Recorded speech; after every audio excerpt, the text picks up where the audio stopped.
Welcome to this ICF Slalom podcast episode, part of the series running until the Los Angeles 2028 Olympic Games. We bring you the inside stories from around the globe from the people who make canoe slalom so special.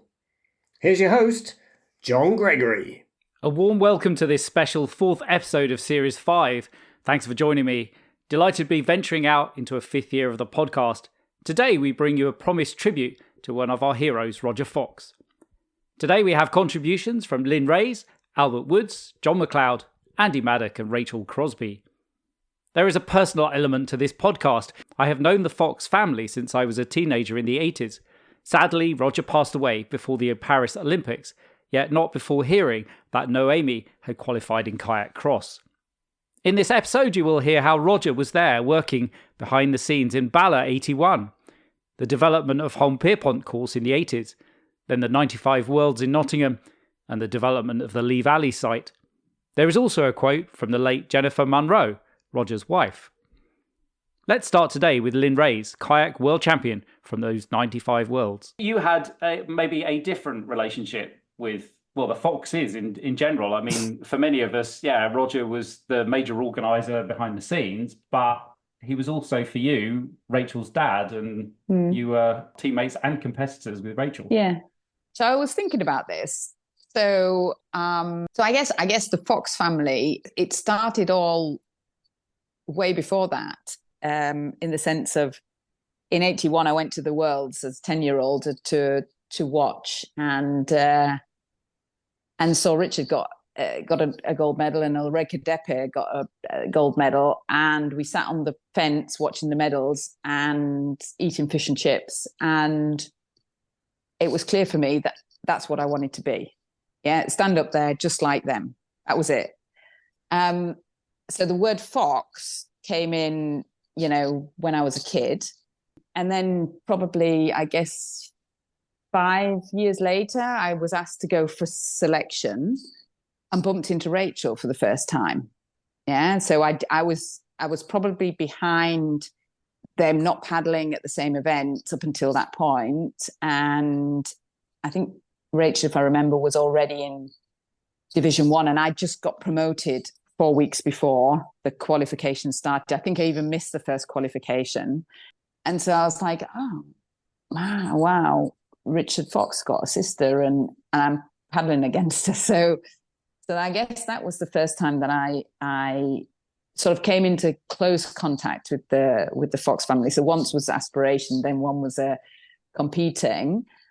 And then, of course, with your parents, because we were teenagers and that, your parents are always coming along. And then, from afar, we got to see, oh, well, that's their parents, that's my parents. And of course, the parents always talk with the parents. So I guess that was the first time that we got to know Roger and Jennifer. And I was sort of thinking about this, which, and then the relationship went on for many years. And I actually talked to my parents last night about, what were their recollections of Roger. And we had a few laughs and stuff. But if I think about Roger and Jennifer, and I think about the role that they played for their kids and the role that my parents played for me, it speaks volumes about how this sport works, which is, it is really important, regardless of what role the parents play, that the parents are behind their children, in sport. So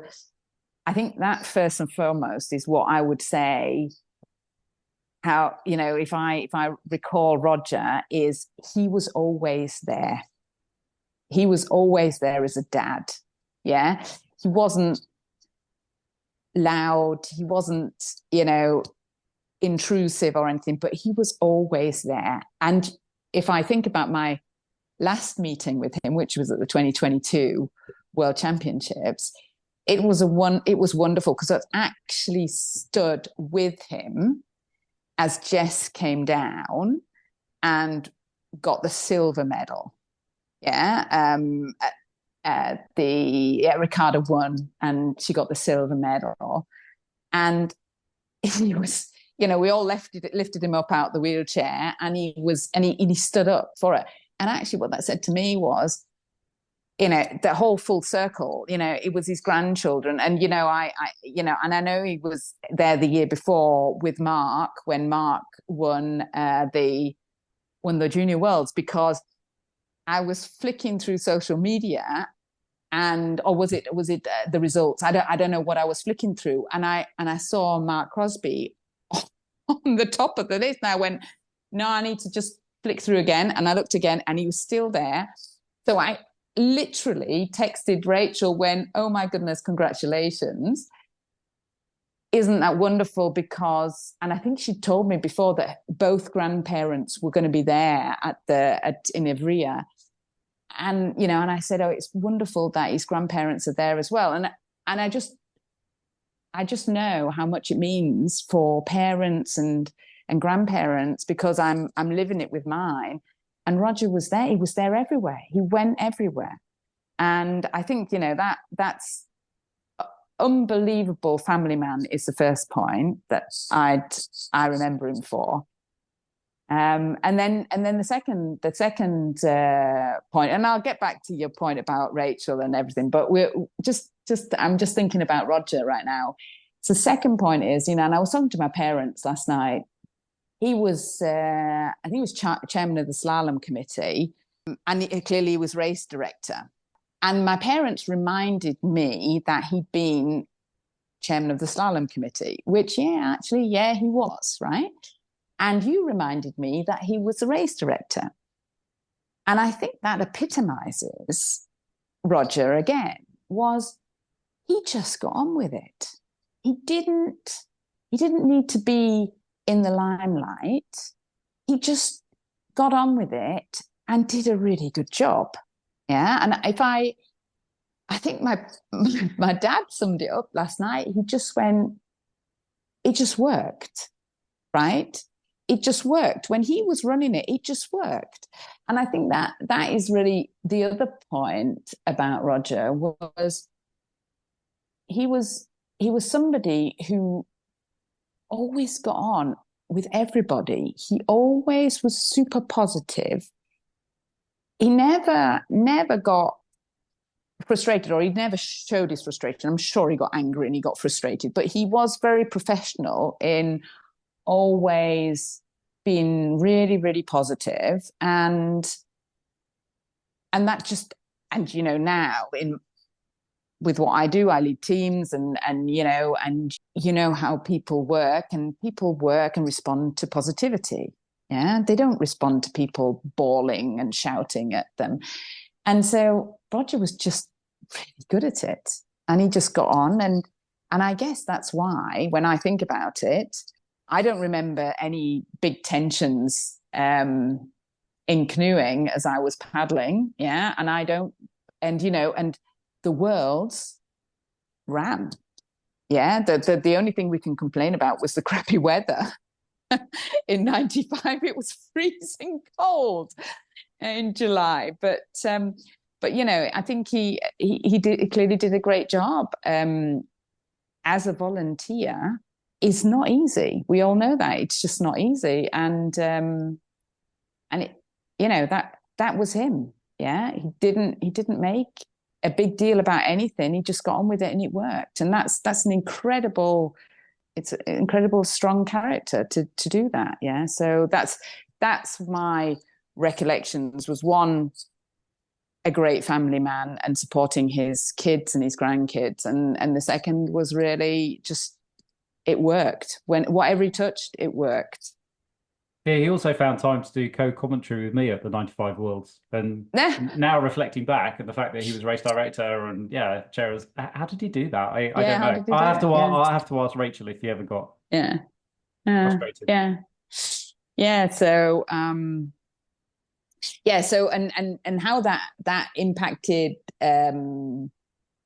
Rachel and myself. I think we both were very lucky to have supportive parents. I think we had different types of parents. Roger was much more in the background in terms of the organization and the side of things, where my dad was a coach and stuff. So it felt like my parents were around me, and Rachel's parents were not necessarily so heavily involved, but that was just on the riverbank. I've no doubt that, you know, she was super supported by both her parents all the way through. So, I mean, we were good mates, Rachel and I, and Dave. You know, I remember thinking, you know, we used to travel up to Scotland together, and they'd take me over to Wales, and you know, being at a car, and yeah, we did a lot together. And I have to say, you know, Rachel and being I've never known two people that have eaten so much. Yeah, so but you know, when we were all together, you know, they used to cook enormous amounts of food, and I could never finish it. But yeah, they were just great. They still are great. You know, it's really, really great. And now we're living in Augsburg. You know, I almost get to see them, fingers crossed, once a year until, you know, I dip my toe into going over to Australia.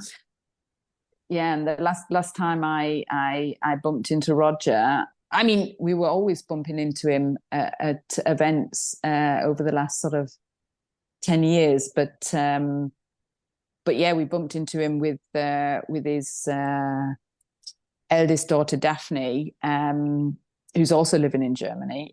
She'd brought him, looked after him at the 22 Worlds, and it was just, honestly, it was just great to see him. I remember just hanging out with him and Rachel and Daphne for about an hour, just watching everything. And I mean, his knowledge of the sport was just incredible, you know. And I just I'm super passionate about the sport. You know, I can talk hours to people about the sport, and there's not many people who want to talk hours back to me about the sport. Okay, we found an audience now.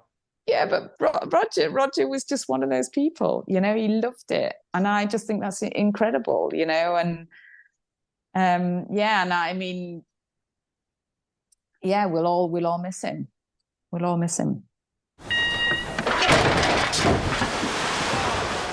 That was Lynn Reys. She represented Great Britain at the Olympics in Barcelona and Atlanta.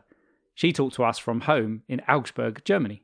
Next, Albert Woods was the founding president of the European Canoe Association, who worked alongside Roger Fox for several decades. Roger was somebody I respected, using the past tense now. Yeah. And he was sort of a role model for me. He was a really great person, and he was, you know, it was when we were having selection issues, he would always stay in a very neutral position, and you'd never hear of him or trying in any way to influence anybody's decision regarding Richard or anybody else. And he was very good in that respect. I admired him for that. Richard came in when we just started running junior teams, and I was on the ICF slalom committee from 1980 till eventually 1992, but I became the chairman in 88. Mondi Engel, who was my predecessor, was saying, "What do you think about having junior events at world level?" And I said, Mondi, I said, "It's the way forwards." I said, because we started sending junior teams out in Great Britain, and since then the standard has just increased because it's brought new people into the junior teams, and therefore they then became senior paddlers, and it's been a great positive thing for us. So that's how Roger and Richard appeared on the scene then in those years. Yeah, I think Spittle 86 was first Junior Worlds, but then European Junior and under 23 as well. So I mean, those have become some very high level, very tight, very competitive competitions in their own right now. Both you and Roger have been instrumental in the development of canoe slalom in the UK and beyond for, well, I don't know, 45 years and probably more. I mean, in that time, you must have become very strong friends. Well, I had a great respect for Roger, and we certainly were not enemies, that's for sure. And I respected him, and he respected my input as well. But when I was younger, I had more blood in my teeth in those days, so I was very outspoken, and not so much now. And Roger was a very good stabilising effect on me, I think. is the best way of putting it.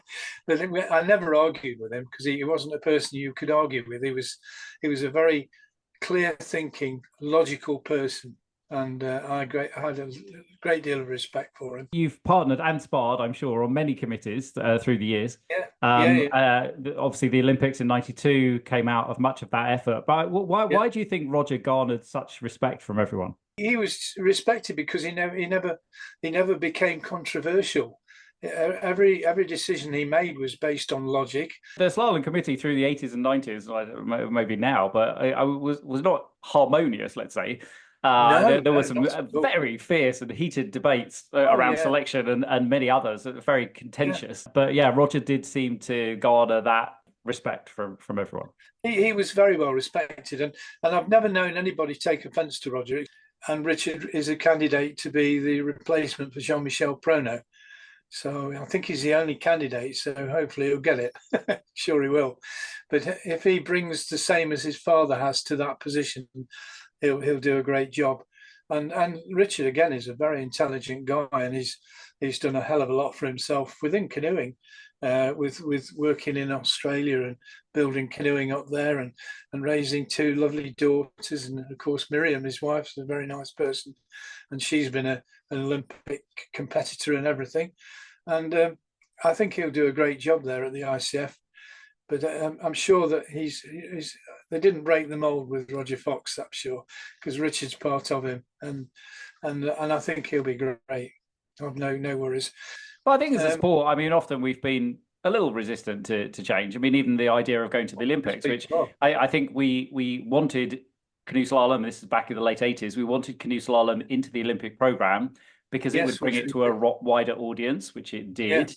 But of course, there are downsides to that in terms of grassroots versus elite, and then maybe also kayak cross as well. So yeah, again, there's been that grassroots movement and comments from others that they're not necessarily, but of course, it is, as you say, it's spectacle, bringing it to a larger audience.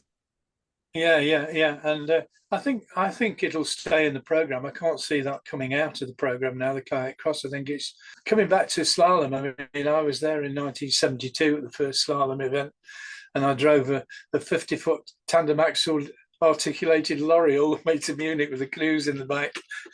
So I became Olympic truck driver in 1972. And afterwards, I went into Austria with Dave Mitchell, and we got a load of timber from Austria, and we drove it back for him to start making Mitchwood paddles. So I've had a lot to do with things like that. Well, Roger Fox was quite a serious person. He wasn't. He got a great humour, but he wasn't like me. He didn't go stand up there and start telling jokes to people, which I tend to do. But he was such a great person. I can't over stress how much respect I had for him, and other people too did as well. But what can you say about Roger? I mean, he was just a lovely person.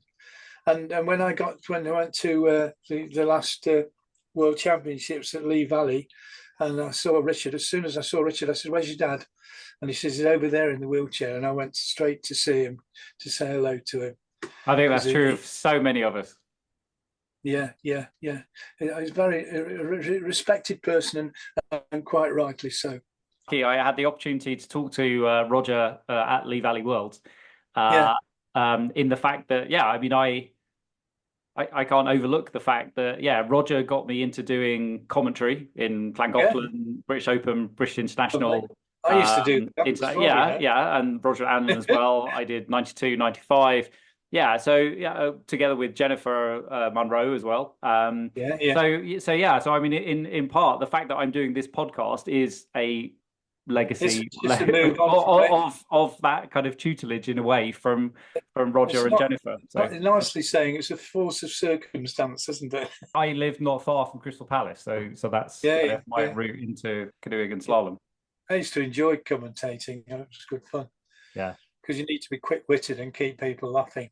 Roger was such a fantastic person. He'll be a great loss. That was Albert Woods, now honorary member of the International Canoe Federation. He talked to us from home in Nottingham, UK. Next, it was a pleasure to talk again with another of my mentors, John MacLeod, John Mac. He won silver at the 69 Worlds in Bourg-Saint-Maurice, France, before competing in the Munich Olympics.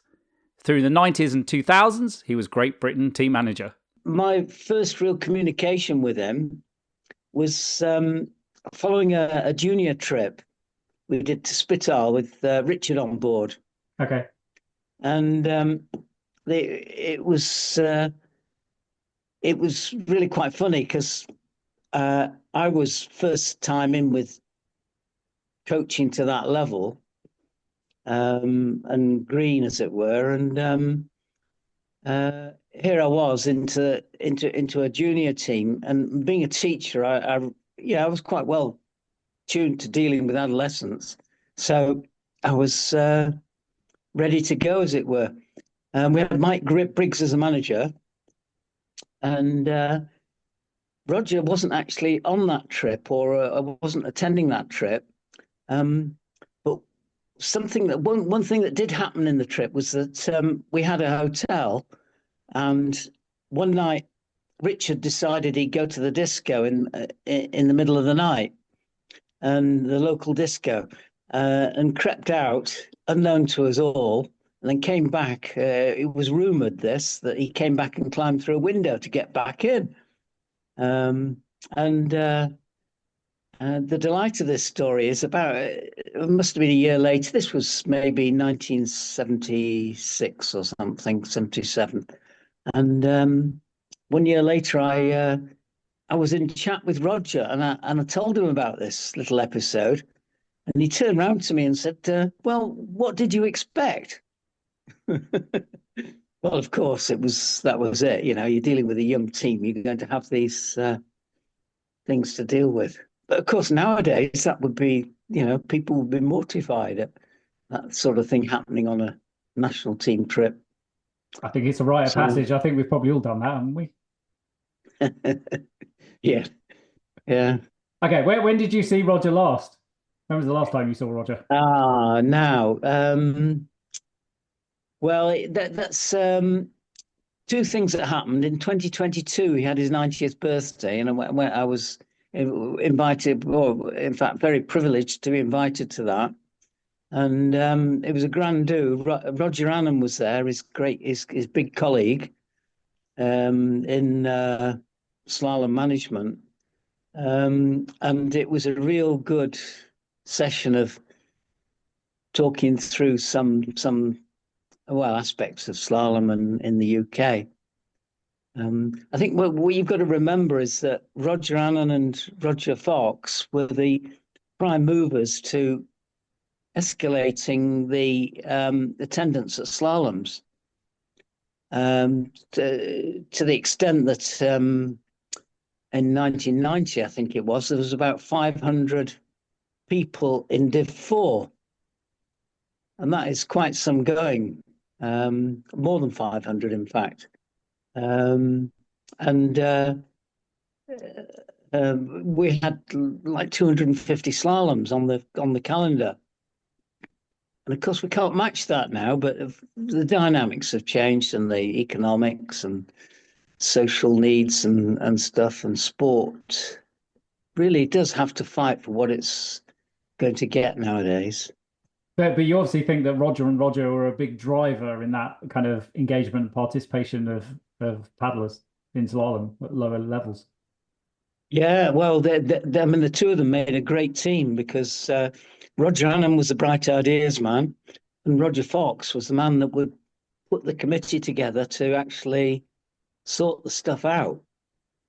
So he was more or less the nuts and bolts of making it happen. It was, I was on the periphery because I was coaching anyway. So I just saw this stuff going on in the background, and I was amazed how intense they were, not just at working on this level of introduction to slalom, but also on the team level. In 2022, again, we had the 50th anniversary at Augsburg. This was World Champs, and 50 years on from the Munich Olympics. Roger Fox was there. He was in a wheelchair, and Richard, as devoted as ever, was just pushing him round and chatting to everybody. It was quite wonderful to see it. He was really living it up. But one exceptional thing that happened there was when I was chatting to him, we were talking away about Paris 2024, and he turned around and he said, "That's going to be something special." And well, think win was his. Yeah, well, think win was his mantra. Yeah. And as we well know, he didn't make that, but sure enough, I guess the momentum carried through.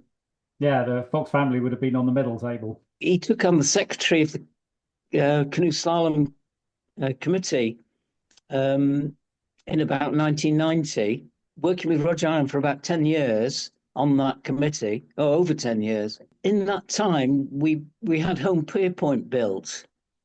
So both of them were hugely involved in the commissioning of it, because that's, it's the big interface of where does amateur sport meet the professional constructors. And we don't have that nowadays. It's all done professionally, but that was a huge thing. If they wanted to go to a meeting, this was going to be they'd have a normal job and then they'd be off to a meeting the other side of the country for an evening. There was a lot of effort went in those days. His main strengths were actually keeping a committee on target. That's what I saw in Roger. Yeah. Whereas they'd have people with expertise around him, it always needed somebody to balance off the arguments. And that was his strength. And that's really why we were so successful in those times, or why it expanded so much. Well, I always found him a little bit laid back, really, on what we were doing. So I used to take that as a compliment. Yeah. I mean, when we had 1981 Worlds at Bala, and then Richard pulled off the double with his teammates, Roger was actually in on the organisation. He wasn't chasing after Richard. It was a big thing for him to get the organisation tuned up to delivery. He wasn't actually race director, but he was clearly in there working very hard on keeping it together. Yeah, and it was a hard race to run. It was a difficult race to run because of the wet we had. It was just knee deep in mud, and Bala in mud is just a challenge. Yeah, very, very, very true. Yeah, I mean, from what I saw, he was always in the background, and yeah, obviously by 95, he was race director of the Worlds at Nottingham. Absolutely, and he did that was really, I mean, that was a step up. 95 was a step up from 1981, a real step up, partly because Roger went full time, having pulled back from his work, his professional work, concentrated. His work as a project manager on that was absolutely meticulous. One of the things that I remember him telling me was, I've got a vision that we're going to leave a legacy here.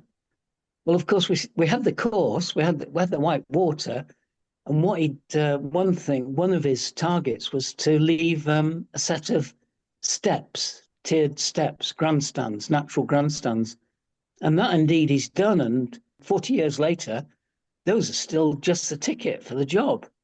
It was quite amazing. Even the after race party was a roaring success, and I remember chatting to him about it and saying, well, what was the preparation? And he said, well, it was the beer barrels and the tent. and that was about it. That's all he had to do, was actually make a provision, and he was just confident it would roll, and it did. That's amazing. Yeah, so I mean, you talked about the tiered seating at Nottingham, but what other legacy do you think Roger left? Well, I found it to be his sense of organisation and keeping everything under control. That's what I learned from Roger, that you don't have to be up front shouting about things, but what you have to do is find out what needs to be done. And then you need people around you. And that was another skill he had, was actually working with other agencies and other people, and at different levels as well. He'd work with the volunteer sector very easily, and then he'd quite naturally slip into conversation with royalty almost. Well, indeed, on the opening, it was the Princess Anne. So yeah, that's right. So he was there. Yeah, well, I was always aware that his family business was a prime mover, but bear in mind, he was married to Jennifer Monroe, and she indeed was making a contribution to a hefty contribution to the media coverage.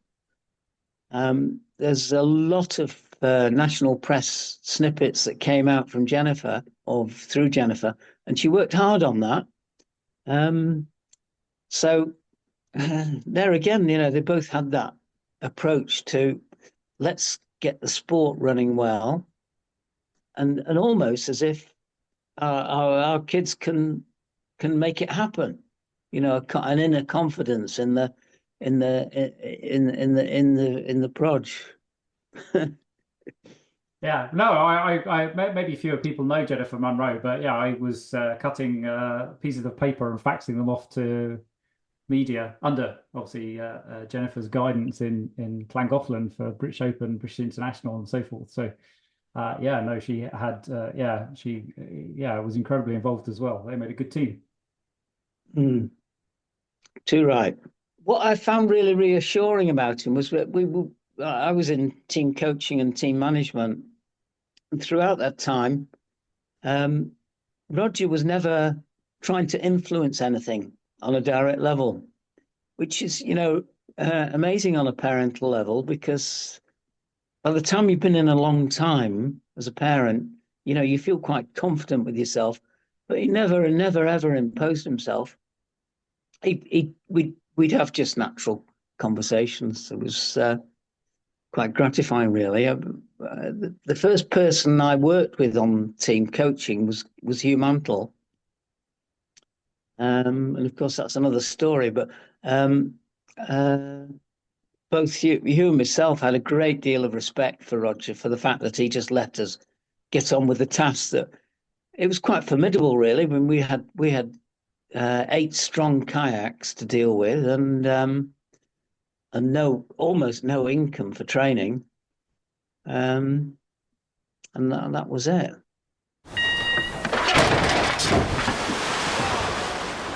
That was John MacLeod, canoe manager for the 2012 Olympics in London. He talked to us from home near Evesham, UK. As you will hear, my next guest has spent most of his career with the British Canoe Union, British Canoeing, now Paddle UK. Andy Maddock is another voice commentating canoe slalom races at the Olympics and World Championships. I think my first meeting of Roger was probably on a riverbank when he was a section judge racing, and then clearly he took on a massive role for the 1995 World Championships. He was the event organizer, and that was probably the time I sort of really got to see him in action. And that was a massive undertaking in the days of limited finances and a fully volunteer-based setup. I had a lot to do with him when he was, I suppose, in the later 90s, and since then, his involvement in Paddle UK, or what was British Canoe Union. Lots of sort of happy memories, and just kind of astounded by the generosity, integrity of the man. Well, I think probably my biggest connection with Roger, and actually we ended up having a lot of discussion about it, was the fact that I was involved in the Lee Valley White Watercourse design team from day one. So that project was hugely exciting in terms of creating a white watercourse down south on the back of the Olympic Games. But it was only a few weeks into the work, and it was quite clear that Roger Fox's name was coming up in the discussions, because the 1980s, of course, Roger was based near St Albans and set up St Albans Canoe Club, And back in the 1980s, he'd been having a lot of discussion with the Lee Valley Regional Park Authority back then about identifying a suitable site, not only for, I guess, setting up a slalom course, but actually creating an artificial whitewater course. At the time he was involved, they'd identified a site, but there was never any catalyst of funding to create that. But obviously the London bid, the Lee Valley Regional Park Authority pricked up their ears. They knew that there was we could host that. And if the money comes from the Olympics, and two and two came together really. So yeah, Roger and I had quite a lot of discussion about the fact that the work he'd done back in the late 1980s had actually helped to open the door to what we now see as the Lee Valley Whitewater Course on the back of the London Games. That's an amazing story. I shouldn't be surprised, but I didn't know that. I didn't know any of that. And I'm not surprised that, that the foundations and relationship building, went back 10, 15 years before, longer than that, before the London Olympics. Amazing. Yeah, he was an amazing, modest man as well. I mean, a true gentleman, and he committed a huge amounts of his own personal time to the benefit of the sport, particularly whether it was canoe slalom directly or whether it was the wider sport of canoeing. And he never sought any recognition for it. And he was a man of total integrity, and I think hugely respected. And one of my observations as well is that even when he was in his 90s, in the last year or so of his life, he had that kind of ability to span the generations.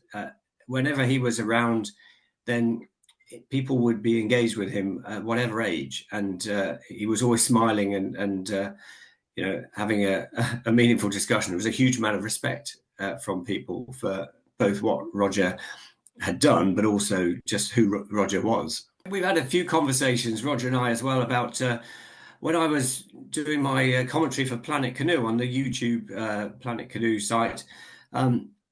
At least I'd always know there was at least one person listening and watching and following intently, and that was Roger, because he described his race setup. He always had his screen set up so that he could follow the action and have the live results as well on the Seaweed data screen.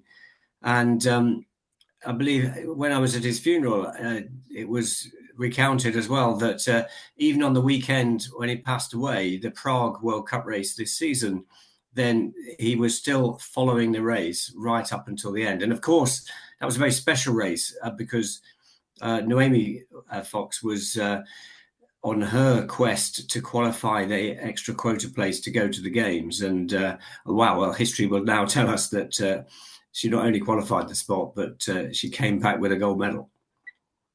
Yeah, no, I spoke to Noemi just after that qualification, and she was pleased that news had got to Roger before he passed away. So I know that was very poignant and meaningful for her as well. The influence that Roger's probably had on me the most has actually been, I guess I've worked for British Canoe Union, or what was British Canoe Union and now Paddle UK, for quite a few years now, over 25 years. And his legacy as a volunteer, you see it in the organisation on a daily basis. I think he committed a huge amount of his own personal time in contributing to the structure of the governance side of the organisation. And I think the foundations and the stability of the organisation owes a lot to him and others who formed, it was things like the English Council, and obviously still he was then a vice president of the organisation right until the time of his passing, and he still cared deeply, you could tell, about the organisation, and still kept himself fully up to speed with what was going on. And I know that a lot of people still respected his opinion and rang him to I guess get counsel for him and actually understand, get his opinion on things. That was Andy Maddock, Head of Performance, Operations at Paddle UK. He talked to us from home in Nottingham, UK. Finally today, it seemed only appropriate to chat with Rachel Crosbee, née Fox, about her dad. She represented Great Britain at the Olympics in Barcelona and Atlanta. I mean, I'm sure as children you have a different perception of your parents maybe than the rest of us. Your dad always seemed, and your mum, but your dad seemed to have such wide respect from everyone that he came into contact with. Totally. Of course, it's a different experience. And look, as growing up, he was at work. He commuted, and it was a good hour commute on the train from Harpenden to London to do his job. We didn't see him really that much. Mum was a stay-at-home mum most of our childhood. And remember, there's 11 years spreading between Daphne and who's the eldest and me, who's the youngest. So that's quite a long period of parenthood there.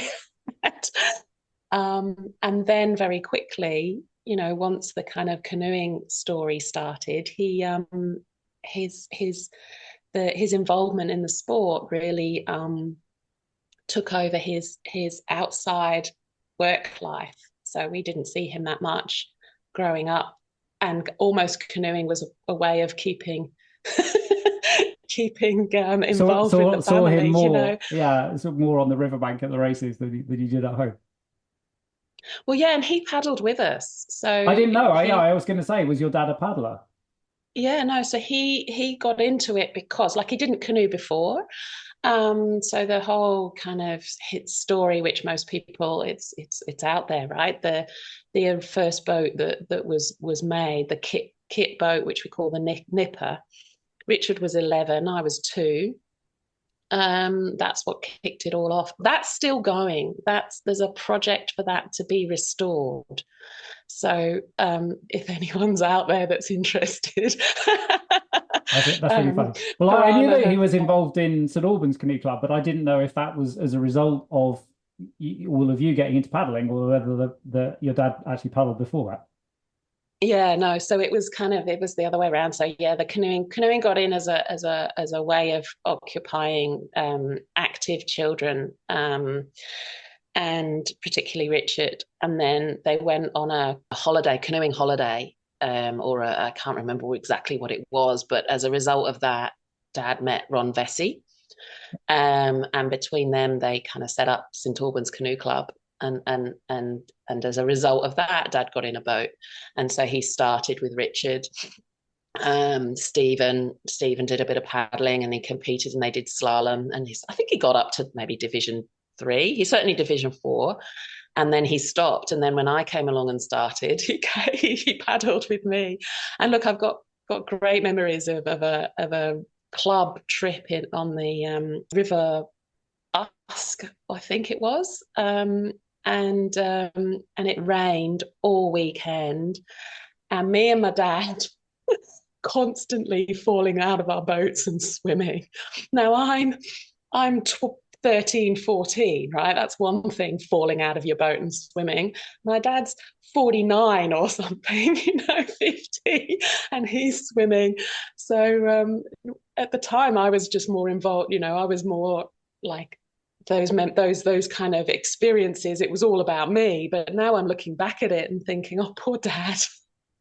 Yeah, it's funny how you look back on things now. Later in life. Yeah, I mean, I knew that your parents lived in St Albans. I mean, I've had so many conversations with your dad over so many years, but I'm honestly embarrassed to say I don't think I ever knew what he did for a living. Well, no, that's fine. He's a private person. He doesn't talk about his private life at all. So Dad worked for City and Guilds.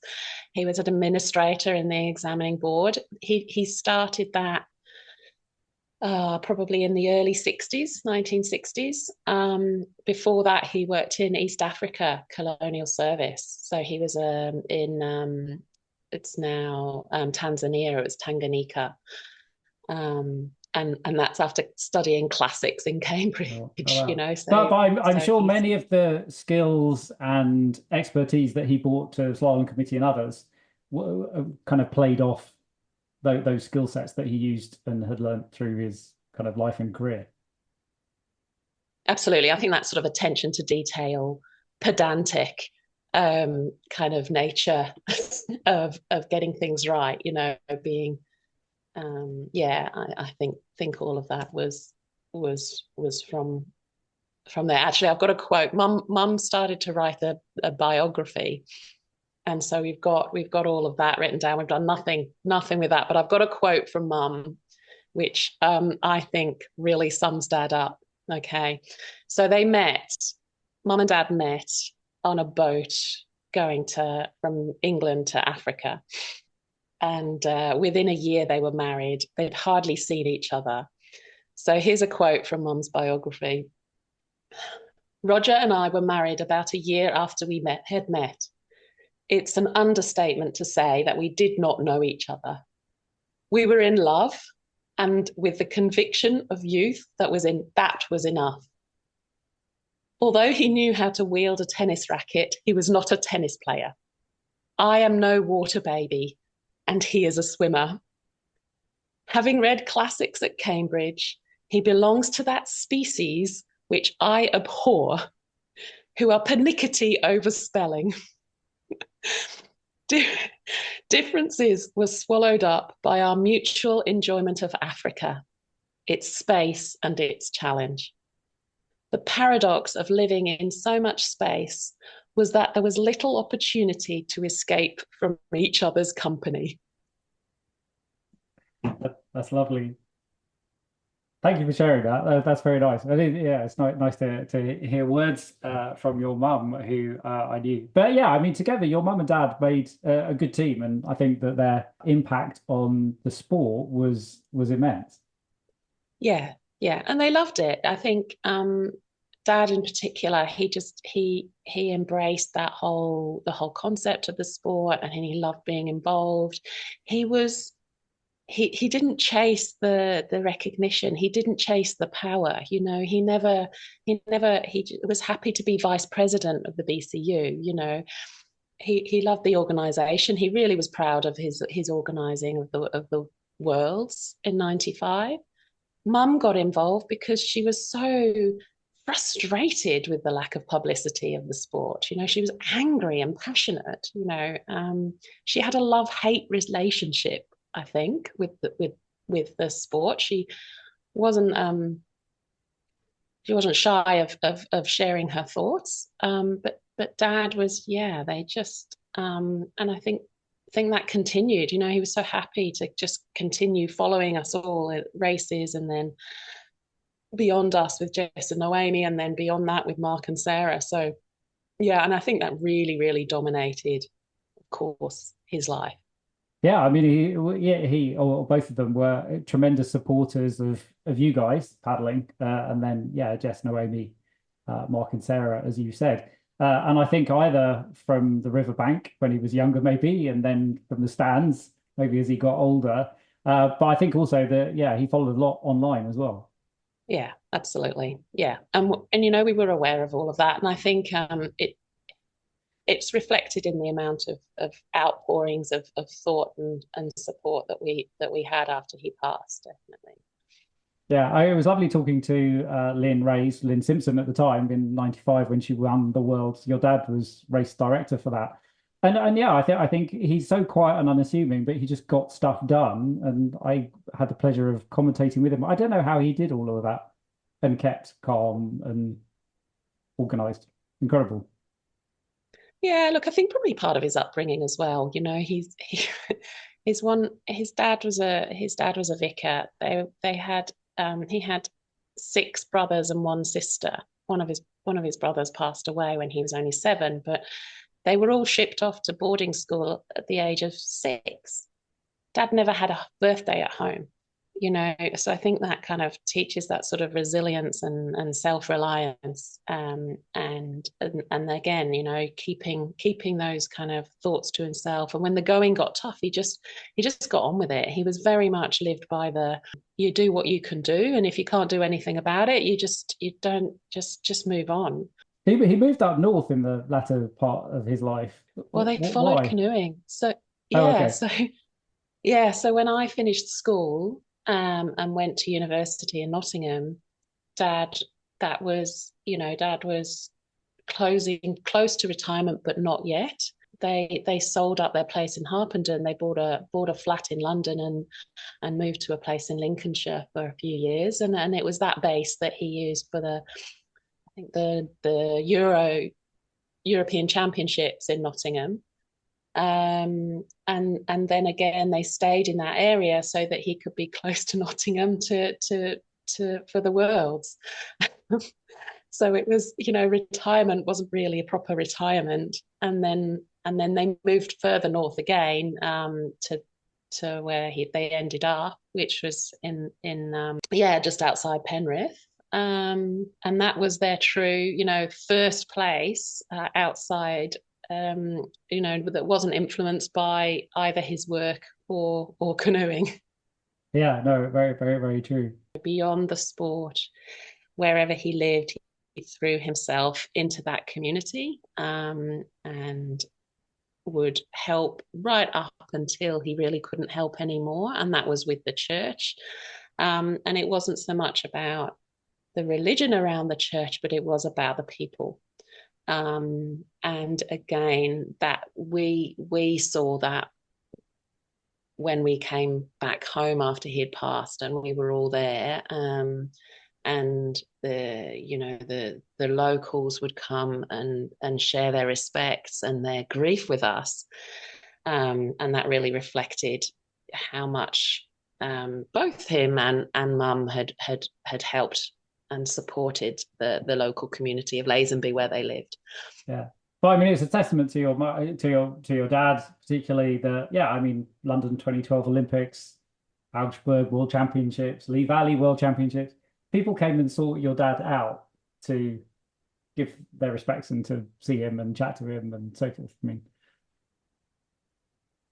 absolutely, and it's interesting for us to see that, because of course for us he's just dad, and he was a private person and therefore didn't always tell us how he felt about us, and so it's been a learning experience, I think, for us over the last few years to experience other people's appreciation of him, and how he's helped other people too. And then you hear the stories of how he shares his sort of enjoyment of all of us and what we're doing, not just through the canoeing. He was incredibly proud of every one of us. He just didn't tell us, he told other people. But that's okay.